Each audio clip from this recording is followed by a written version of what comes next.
Restless leg syndrome is characterized by an unpleasant, creepy, crawly feeling, usually in the legs.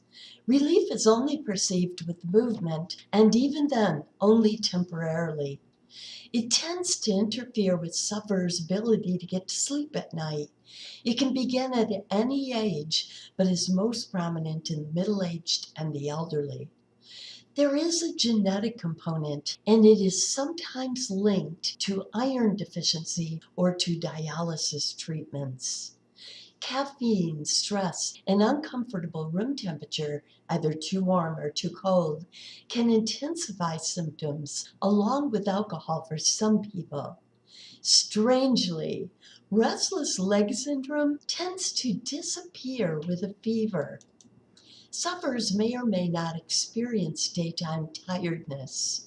Treatments consist of good sleep habits, avoiding the before-mentioned irritants, and can be relieved in some by stretching, massage, heating or cooling treatments, moderate exercise, and/or relaxation procedures. If none of these are successful, one of several types of medications can be prescribed.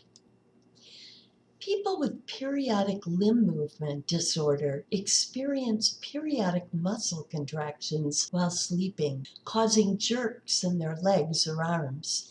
These periods are markedly similar in individuals, ranging from 0.5 to 10 seconds, and intervals from 5 to 90 seconds apart. They are more likely to occur in the first half of the night, causing multiple awakenings during that time period. There is usually no awareness of the jerks and only awareness of a few of the multiple awakenings. Sufferers of the disorder, not surprisingly, experience excessive daytime sleepiness. Therapy is identical to that of restless leg syndrome just discussed. There are many forms of circadian rhythm sleep disorders, but the two most prominent are the phase delay type and, to a much lesser degree, the phase advance type. People with phase delay type are extreme evening types, also known as night people or owls, right? But really extreme. Extreme meaning that they choose to go to bed very late, like 3 a.m., and get up very late, like 11 a.m. Those with phase advance type are extreme morning types, otherwise known as larks, going to bed at 6 to 9 p.m. and getting up at 2 to 5 a.m. Delayed rhythm type is easy to confuse with insomnia because sufferers have difficulty getting to sleep.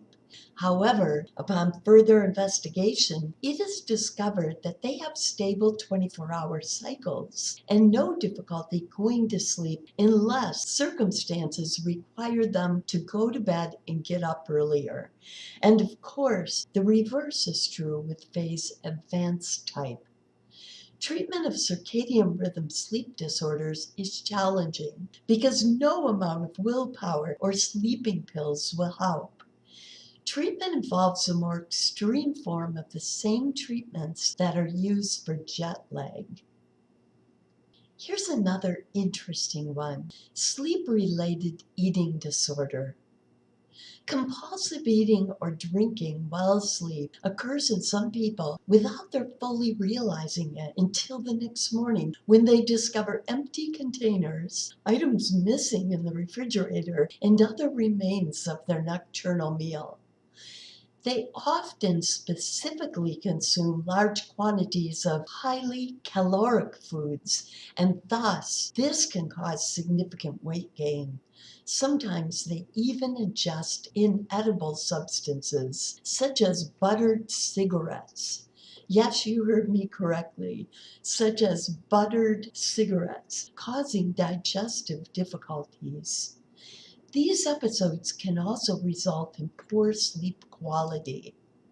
Although sleep-related eating disorder is not associated with actual hunger or any of the waking eating disorders, it has been found to be associated with restless leg syndrome, obstructive sleep apnea, and the use of the sleeping medication called Ambien, especially in females. Treatments consist of stress reduction, hypnosis, and identifying and avoiding other individual precipitating factors.